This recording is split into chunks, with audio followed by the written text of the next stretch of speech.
whatever. And what I talk about in this article is I think that those are not even really what sex is for at the most fundamental level. This is such a trippy thing, and when I say this, it's almost like, "What are you talking about?" But I'll say it and we can unpack it. What sex is for is the completion of the sex impulse itself, that we are seeking to resolve a compulsion. That's it. And it looks like all of those things that I just said, but on a fundamental level, our natural way of being is compelled, and sex is to complete that impulse. What we are seeking to do is complete that, for it to resolve, for it to be like, okay, I have this impulse to do a thing, and now I'm doing the thing at the most fundamental level. And that is woven through all of the different things that I just said.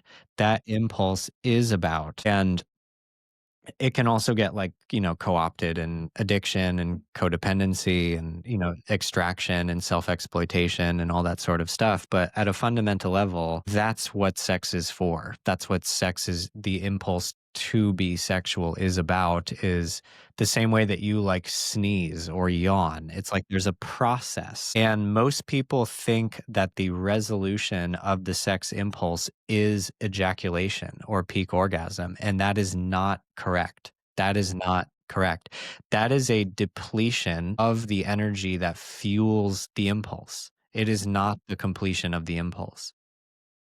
And most people have never had an experience of what is beyond the impulse. If you sublimate that impulse or are able to channel the charge beyond it or over like pass over it somehow, which women can do that, except, when they're really addicted to peak orgasms, which is far more common and even being promoted as some sort of, you know, mythology about sexual empowerment, female empowerment. That's a whole can of worms that we can talk about. But this sense of like when we understand how to actually explore the impulse that doesn't kind of depart into ejaculation, where do we go?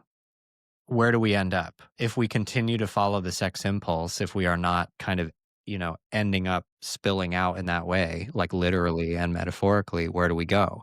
And where does the actual completion end? Because what happens is a lot of people that are exploring ejaculation control or whatever, the whole like no fap movement and all this sort of stuff is like, it just goes, you don't go on the detour of ejaculation, or maybe you can go past it a little bit, but then what?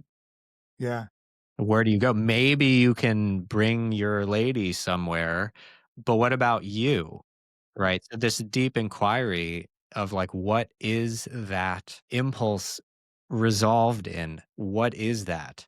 And it's not that it's not orgasm, but the way that I can describe what we're talking about here is to express the full ranges of self and to be met in that, and for another person to be expressing all that's in them, their full ranges, and to be met in that. That is what the impulse resolves in. This is a very deep thing, and it starts to go into our primality and like where does horniness and like where does that go? And there's so much like aggression and ranges that are more fiery and have like flavors of anger in them. And then there's stuff that's like more tender and like has frequencies of grief and sadness and tenderness and longing. So what I see that the sex impulse is seeking to resolve itself in is us expressing, including all of the ranges of what is really inside of us, and doing that in a way where we are met in love, and for our partner to do the same thing and be met by us. That is what the resolution resolves in, or that's what the resolution happens in. That's what the impulse, if you follow it all the way through, that's it is. You're kind of blowing my mind right now. I don't know if I've ever thought this deeply about this.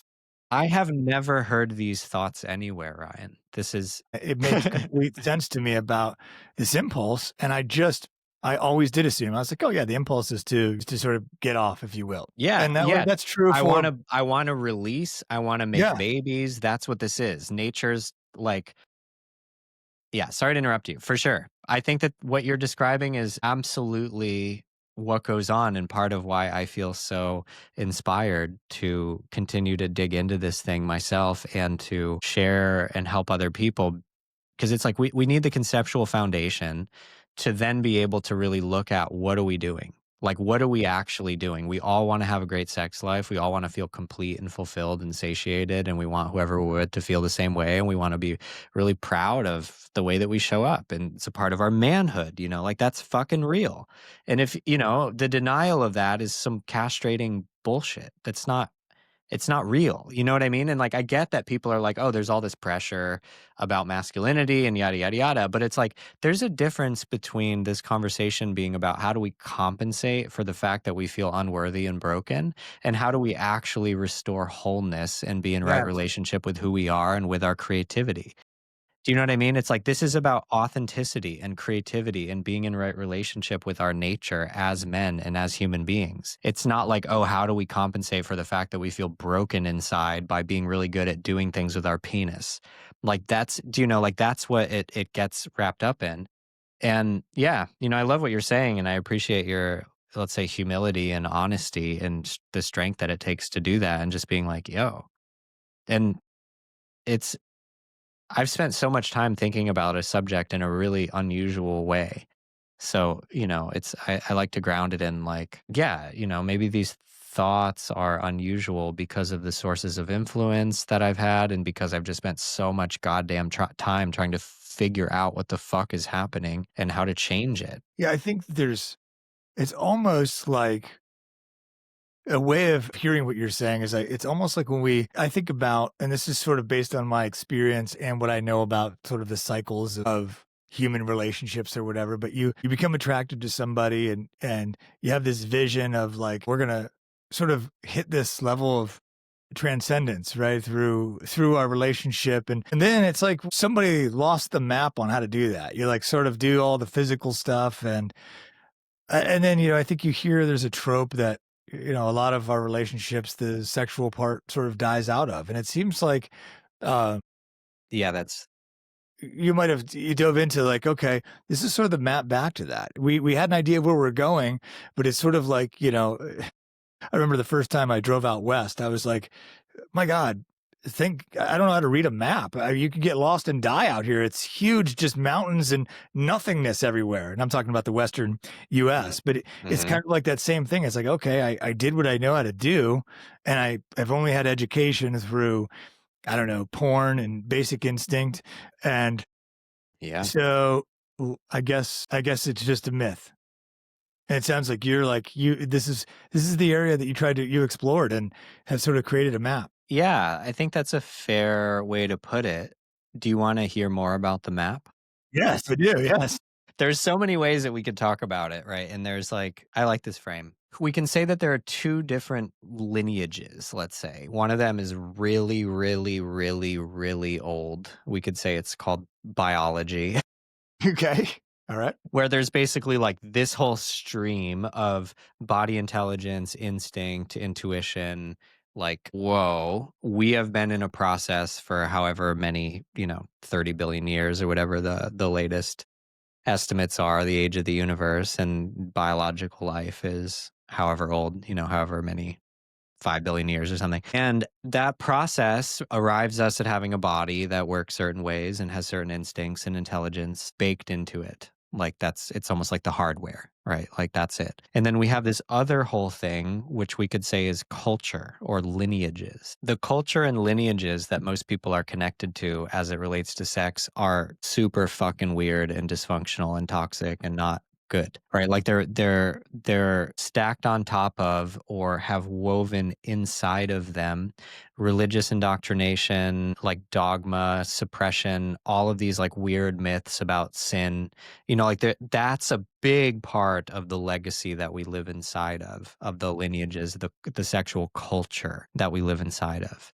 And then there's all of these other influences, as you said, from porn. That's a huge one. And like this gets super weird, but we could say there's a lot of different lineages inside of pornography of like, it would be impossible to track, but like, what are the sources of influence? And to ground what I'm saying, if it's too abstract, we could think about this, the same thing is true in terms of music, where, like people have tracked the lineages of music. Like, for example, I saw a really cool map of like Black musical tradition in the United States of like where did it come from and what happened with like house music and jazz and blue. You know what I mean? Like people have really been like, these are the sources of influence. These are the key players at different periods of time. Here's what their ascendants were within their lineages. Here's who their descendants were within, you know what I mean? Like that's a thing. As it comes to sex, we don't really know what that is. It would probably be impossible to actually assess what that is. But like porn, for example, is including influences from all of that stuff, plus however that kind of coincides with our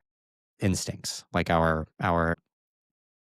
yeah, we got all of that. And then there are other lineages from around the world that have deep wisdom, deep, deep, deep, deep wisdom, profound wisdom. And most people don't know what that is. Most people have no idea what that is. They're not connected to those sources of wisdom at all. They're connected to these super corrupted and fucking weird things.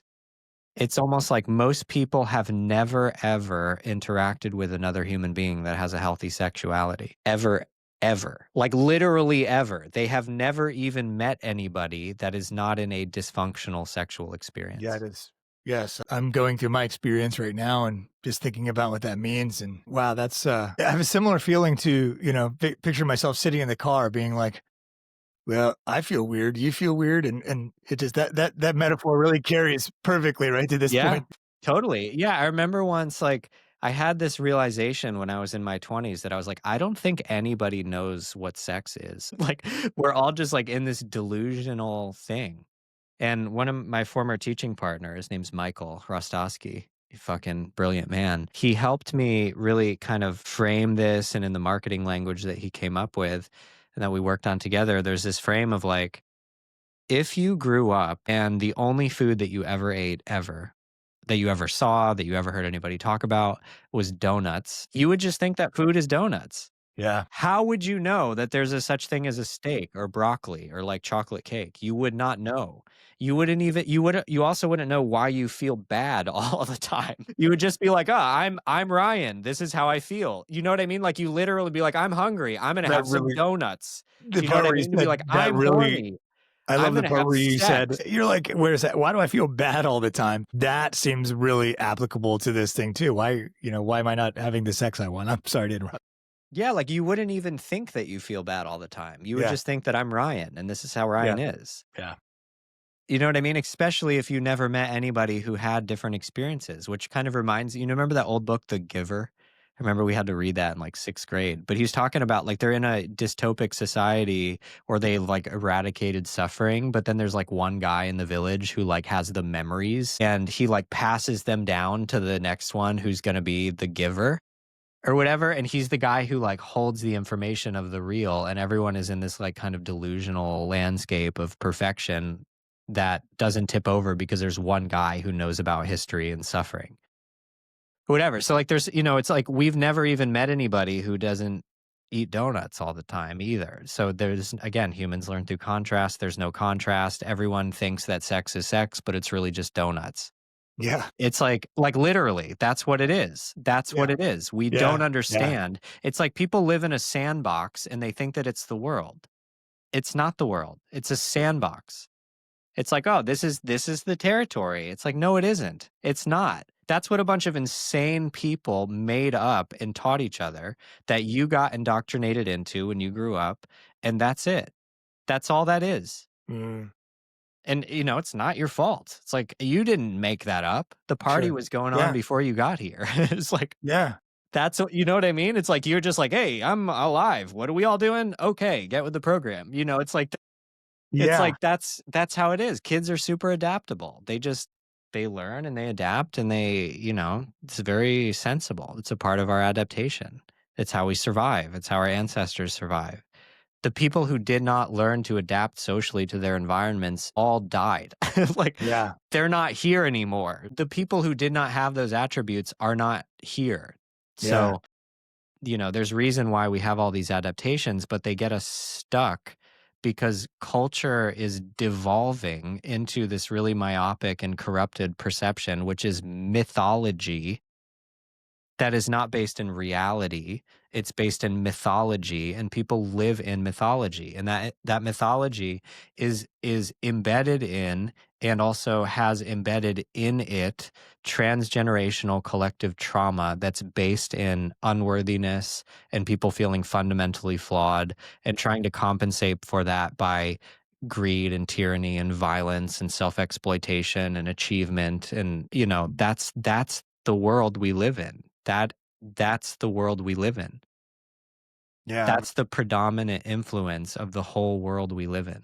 definitely rings true for me and what I see. I guess the question becomes, what role does, I guess you're sort of characterizing the purpose and the power behind your work. So what role does, the work you do around sex have when it comes to this sort of deprogramming? Yeah. Well, it's like if you figure out how to get the sex piece right, you will accidentally sort out a tremendous amount of this stuff. Yeah. That's the point. Like, do you know what I mean? It's like if you figure out how to as we are saying, if you figure out how to resolve the sexual impulse and meet a woman in hers, you will accidentally do all of that work. So how do you guide people towards this? Because like I said, we were talking about the map and you're sort of working on the map. What does that look like for you and the men So that you work with? hell yeah. So there's two different parts. One of them is we need to get back to our body intelligence.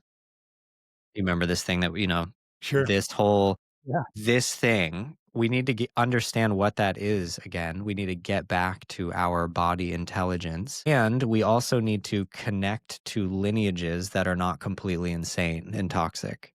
Yeah. That's it. How do you figure out I think there's so much happening in the world, right? That's like saying this is right, this is wrong, sort of putting Mhm. people in silos. And so I don't know, I'm sort of repelled by those types of right and wrongs. But how do you, to use our metaphor here, how do you start uncovering that there's more than donuts? It's a very confusing question because we're so riddled with addiction. Hmm. Do you know what I mean? Like Yeah. when the invitation to be like, okay, we need to learn to trust and be guided by, and this is a redundant thing to say, but embody body intelligence. When most people do that, they're like, well, my body wants to smoke crack. My body wants to scroll on Instagram and TikTok 24 hours a day. That's not what we're talking about. That is not body intelligence. That is a warped relationship with reward systems in your brain that you're using to cope, or you're just stuck in not being able to connect to what actually matters. They almost always go together. Those two things almost always go together. So there's a deep thing where, like, to actually connect to body intelligence, we have to have corrective experiences. We need to, quote unquote, heal. I kind of hate that word, but it's like we need to restore essence, because otherwise body intelligence will seem like, I want to punch you in the face, Ryan. That's what Yeah. my body intelligent. Do you know what I mean? But like, that's not what that is. Usually I mean, maybe sometimes, but I think almost always our rage or our overt expressions of anger are not actually body intelligence. It's the fact that we have a bunch of stuff going on in our bodies that we haven't dealt with. And then the way that this energy wants to move just comes out sideways because we're in a system that's all jacked up, because there's all this unprocessed information and so much of it isn't even yours. It's like, the science shows like epigenetic inheritance is a huge influence on the development of an individual. And then we could talk about something way weirder like past life karma or whatever, but like there's so many influences that we need to deal with to get back to body intelligence. And it's actually not that hard. It's like, it's not, you don't need to like change your life. This is not that hard when you know how. It's not rocket science. It's not like you have to change your whole life. That's not it. That's not it either, right? And it's also like it's fun. It's beautiful. So there's that, and then the other piece is connecting to lineages. And there's many different, let's say, lineages, or we could say cultures, whatever. It doesn't, the word's not important. It's just the fact that like people influence each other. Like that's the point, right? Like people have come up with stuff or inherited stuff or passed stuff down. And there's a lot of traditions or lineages, let's say, that are promoting sexual change or sexual empowerment that I think are actually super misleading.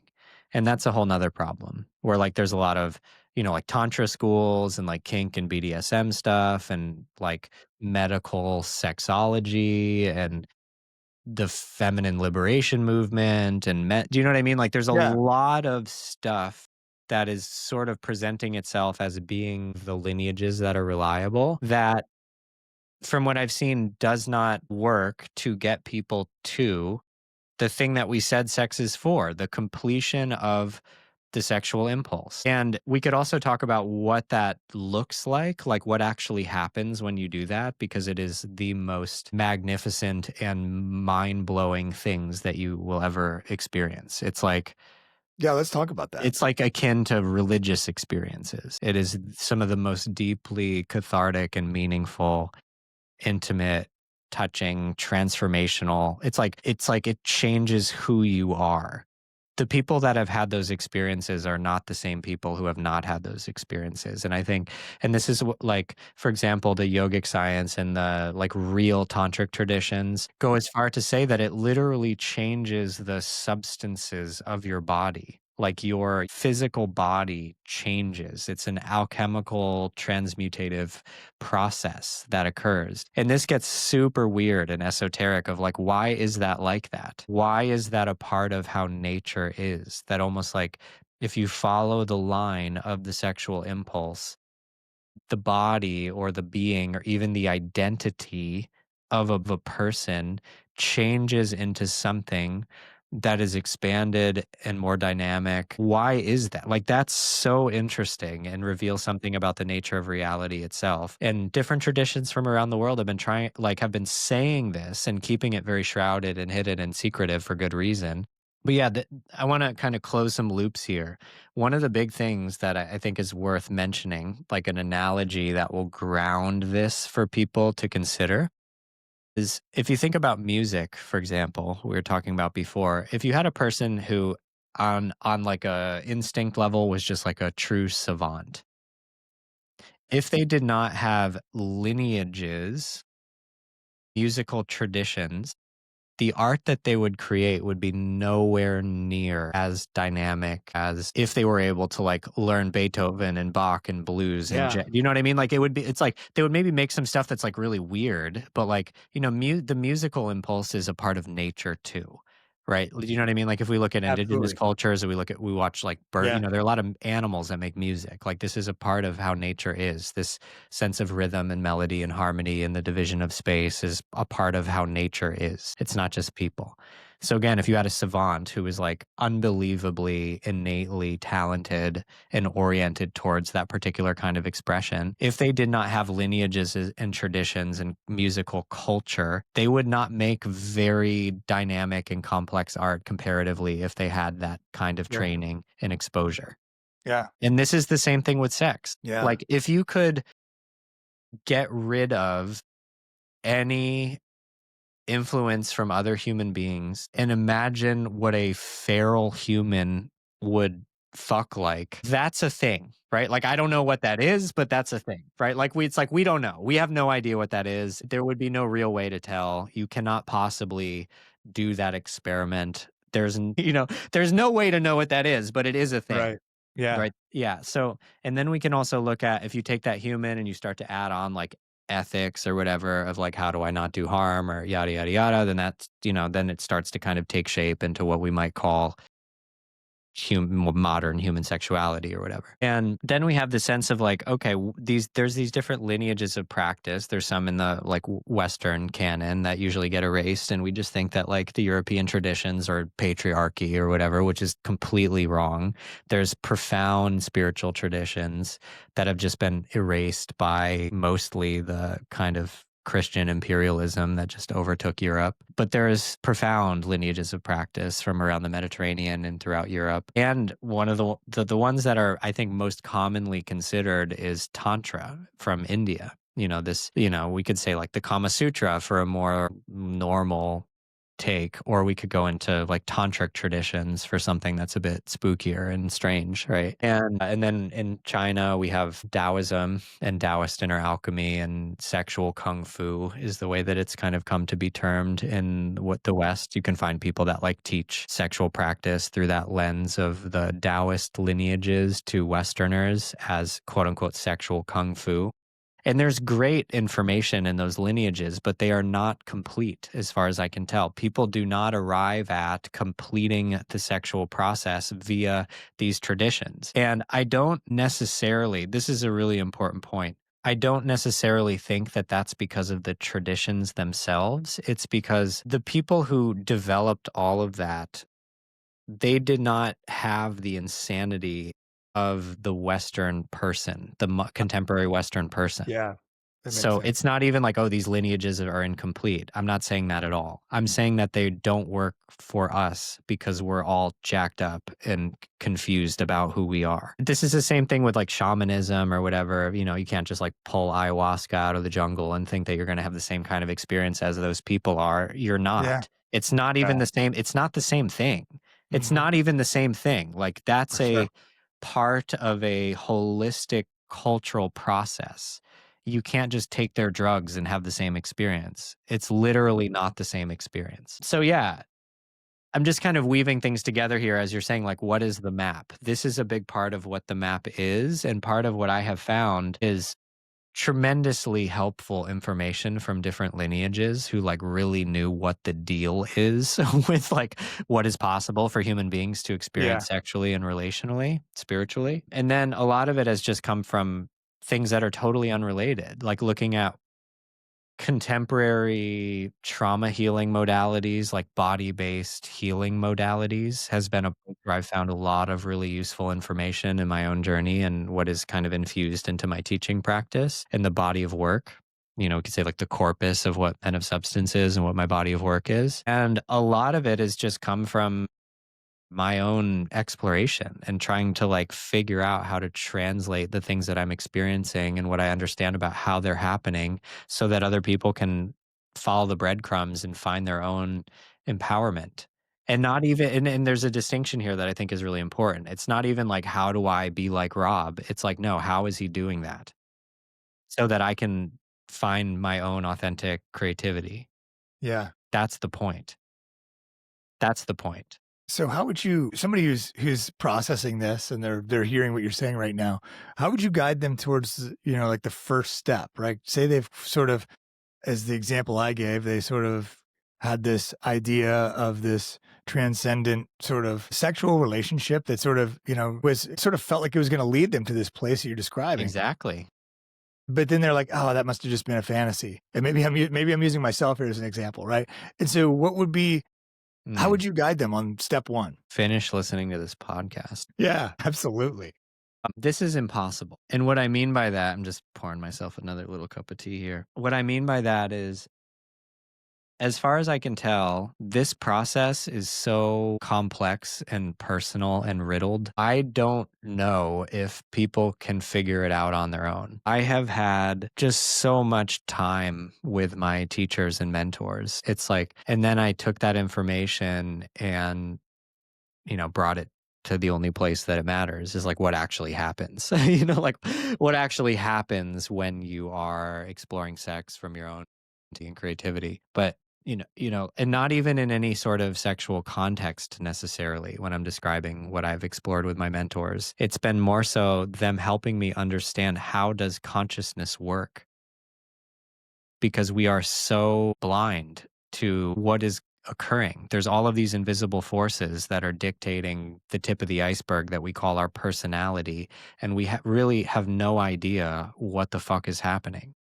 It's like we're just getting yanked around by all of these invisible forces that really relate to the unconscious. So what we get into is a conversation about responsibility, actually. What is the extent of our capacity to take responsibility for what is occurring within consciousness so that we can change the results that manifest on this plane? That's what this is. And that's both body intelligence based and it's consciousness based. What's happening over there? I can say more, but I'm curious. So I guess The thing that I can say, and then I'm curious what's happening for you as you hear this, and maybe if you can help guide the conversation to what would serve the audience here, is I found that this sort of transformation or whatever, this sort of learning or change happening is so much better, or maybe even only possible within like containers where there's guidance. And I've also found that the community aspect of it really helps to expedite things, because it's like when I'm just working one on one with people, one, I only have so much time and I can't, you know what I mean? Like I can only help so many people in that sort of way. But in groups, something that's been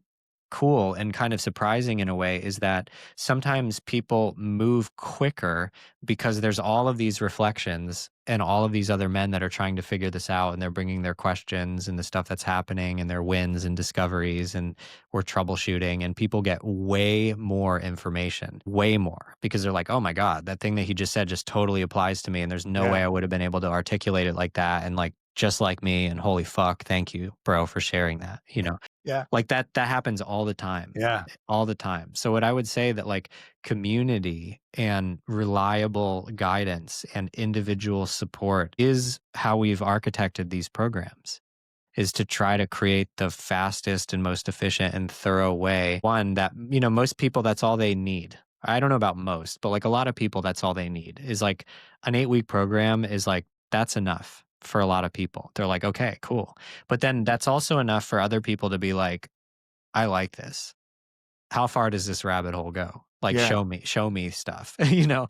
So it's like, yeah, go ahead. What are you going to say? Well, I wanted to answer your question. I didn't mean to sort of obscure my reaction over here. I just was when I asked the question, I was like, well, you know, how would you guide somebody? I didn't expect it. I didn't expect our answer to end up in the realms of taking responsibility for what exists consciously, right? I was just like, and I'm sort of, you know, I'm grasping at, because, you Yeah. know, I work as a coach and I have these conversations with people, but they certainly don't ever kind of go over the boundary or the fence or whatever metaphor we'll use to talk about sex. And I'm just like, um, you know, part of me is thinking, how come I never considered this in the same way, right? That they're Probably all for the related. same reason that nobody else has Yeah. either.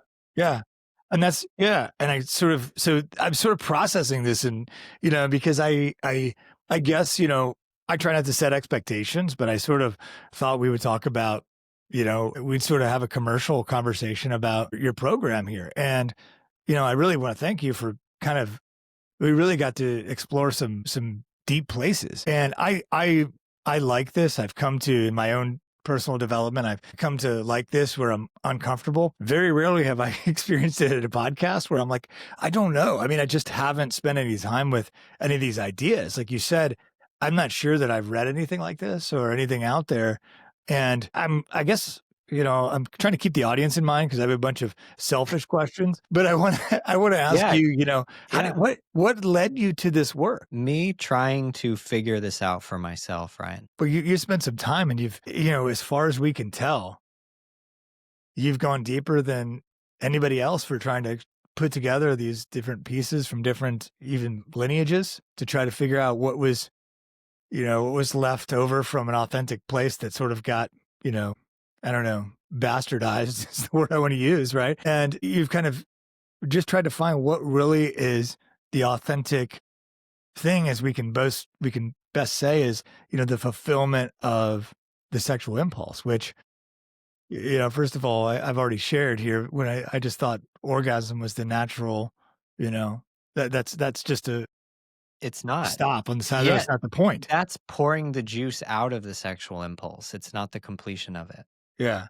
And I think that is, to me, that's wisdom, to have that recognition, right? And so, But that's also fucking crazy making as the only thing to know. Do you know what I mean? I Like know, that yeah. will give you like prostate problems. Do you know what I mean? Like it's like that's not the only thing that you need to know.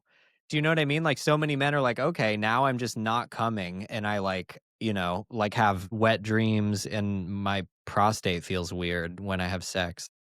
Do you know what I mean? Like that's not the only, like that's actually, you know, maybe dangerous according to people that study prostate health, like the medical community has, and I mean, this is super weird, and who knows why people say shit like this, but my understanding is that like physicians recommend that men ejaculate 5 times a week after the age of 40 for prostate health. That's crazy. Crazy. That's so unhealthy as far as I can. And like, I'm not a Yeah. doctor, I feel, Sure. this is the internet. I need to say that, but like, Yeah. that is insane and deeply unhealthy as far as I can tell. That is absolutely not what we want to be doing if we want to have a good life that's both in support of our health and our relationships and our women's health. And you know what I mean? Like, that's just not even close to what I think people need to know. Yeah. But I understand that if you don't have the like, but then what? Then you need to like not have all of this congestion in your sexual system. So anyways, just like that's like a disclaimer that I just kind of want to tag on here because there's more to it. And it's not like I'm trying to like keep secrets enshrouded behind a paywall or whatever. It's Yeah.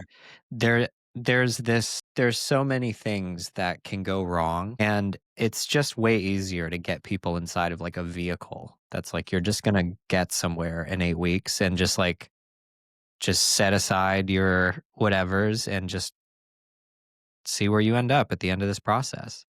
And there's a lot of stuff there too that's like baked into the pedagogy or the curriculum or what the work is also how do we hold this in integrity? Because as one of my mentors says, we're not giving power tools to teenagers. It's not like, oh, how do you have so much sexual power so that you can just like be a monster and like run, it's not to like be America's next top playboy or Yes. to, Yeah. like go on a tear That's a so good that you point. Yeah. feel like a stud. Like it's not that, but it's also from a place that the work is almost like there's like a guardianship to it, or there's a sense of like this is very holistic. And even though we, get into the nuts and bolts of like horny fucking, it's still like, why are we having this conversation? Is the starting point and the underlying and kind of all encompassing frame of like, we are looking at this because we are not in right relationship with who we are if we don't. And there's huge consequences for us and for our wives and for our girlfriends if you're not married, or your future wife or girlfriend, or for And our lineage. children, for our communities. Like this is not in a vacuum. It's impacting our entire world and it matters so fucking much. And like one thing that's been cool is we created an assessment that lays this out. And right on the opening page, one of the statements is, I regularly feel honored and appreciated in the way that I'm related to sexually. And like everyone is like, ouch and no. Yeah. Yeah. And it's like, that's it, like that's one example, like, yeah, like it's really devastating. Like this is our nature as men. And the fact that it's like, God, fucking life has so much to do with the fact that we are not being honored sexually because we don't know how to honor women sexually because we're all corrupted by this fucking crazy place. Yeah. And Yeah. it's not your fault. It's, you know what I mean? Like, it's not your fault, man. Like, it's not your fault. It's not anybody's fault. It's like, this is just the situation that we came up inside of. But it is your responsibility if you want something Yes. different, like Yeah. that's the point. I think that's one of the things too, is that some people will, I'm not pointing to any groups or anything, but some people will be like, well, it's not my fault. But I love that you ended that with, it's your responsibility. And I think that helps put a sharper point on what you said is, you end up talking about, the first steps have to include a consideration of being responsible for what's in your sort of conscious, right? Yeah, like I feel like I'm somehow transmitting something that I need to I need to feel like in good conscience this is actually sound transmission. This is a holistic imparting of something that I'm like, okay, men of the world, like take this. Like this is not cheap, it's not bullshit. It will actually work to take you as far as you want to go in this game of exploring sex or even eventually sexual mysticism and sexual alchemy, which is a whole nother thing that we can talk about. But yeah, I guess one thing that I'll add here is that it's your responsibility if you take like if that's for you. Like we can say that all is fair game in the universe and you can do whatever the fuck you want, right? It's like, yeah, keep suffering and not feel like a man if you Yeah. want that. Like if that's what you want to do, then knock yourself out, Yeah. And Yeah. some people need to do that for a little while longer before they're like, okay, I'm done. I've had enough of that. Like, okay, what else? What else is there? Yeah. I did that for a while to realize that that sucks, and now I want something different.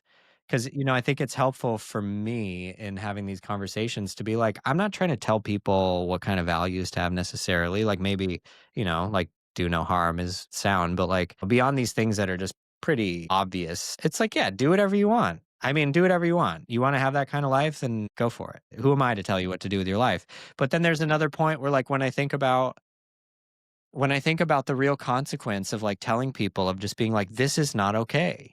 Like, wake up, brother. Wake up. This is not okay. You are not well. You are deceiving yourself. You are not feeling your feelings. You're not attending to what is actually going on. And you do not know what is possible. And you don't believe that it could happen for you. And you don't understand the consequences of your actions and your inactions in the world. Because if you did, you would not stand for this. So there's another part of me that's almost like, wake up. Yeah. And then and on the other side of that coin is like, you're a grown man, do whatever the Yeah. fuck you want. And so it's like, I Right. hold both this sense of like wanting to like stand for like, come on. Do you see the suffering that is occurring because we are not taking responsibility for being in integrity? In yourself, in the people around you, in the world at large. If you're not a part of the solution, you're a part of the problem, period. And wake up with yeah, I mean, all is Yeah. fair game. Do whatever the fuck you want. It's your life. Well, Rob, I want to be mindful of your time. So if you could tell us, what is the name of the program and where can people access it online? Yeah, so we do two different things. The point of entry is called the Men of Substance Blueprint. We run that pretty regularly. The next one is coming up in like at the time of this recording, like 4 or 5 weeks. It's at the end of October. And the next one will probably be in January ish. So it runs pretty periodically. And then something that you can get into any time is the Men of Substance Inner Circle. And that is, let's say, like a higher level thing and is more of like an application base or the thing after the blueprint. But yeah, the brand, let's say, or the name of the community itself is Men of Substance. And my name is Rob Kancler with a K, Kancler.